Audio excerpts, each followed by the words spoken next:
Habari ya muda huu, na naona nipata nafasi nyingine tena kuweza kuja mbele yenu na kutoa elimu juu ya swala zima la utapiamlo.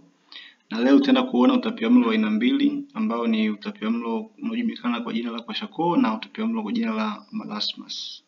Wa kwanza wa kwashiorkor ni kwamba mtoto anakuwa na upungufu wa protini katika mwili wake, ambao unapelekea mwili mzima kuweza kuvimba, kwa sababu tunavyojua kazi kubwa ya protini katika mwili ni kubalance maji ambayo mtu anakuwa nayo katika mwili wake.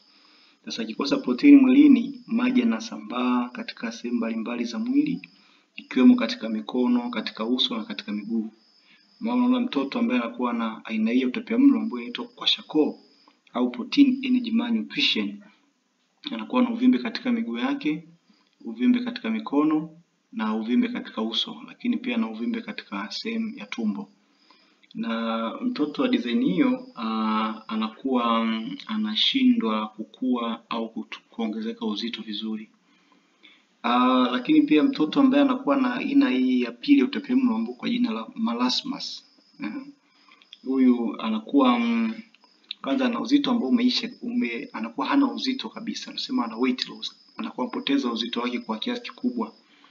Lakini pia anakuwa ana upungufu wa maji, kwa maana macho yanakuwa yameingia ndani, utosi unakuwa umeingia ndani, tunaita kitaalamu sunken frontline. Lakini pia mbavu zinakuwa zinaonekana, pia tumbo linakuwa limeingia ndani, anakuwa analisha, pia anakuwa anatapika. Kwa hiyo mtoto kama huyo anakuwa amekosa chakula ambacho kinampa nguvu kwa ajili ya yeye kuweza kukua na kufanya shughuli zake za kawaida kama binadamu. Basi baada ya kusema hayo, kwa leo ningependa kuishia hapo. Tukutane wakati mwingine.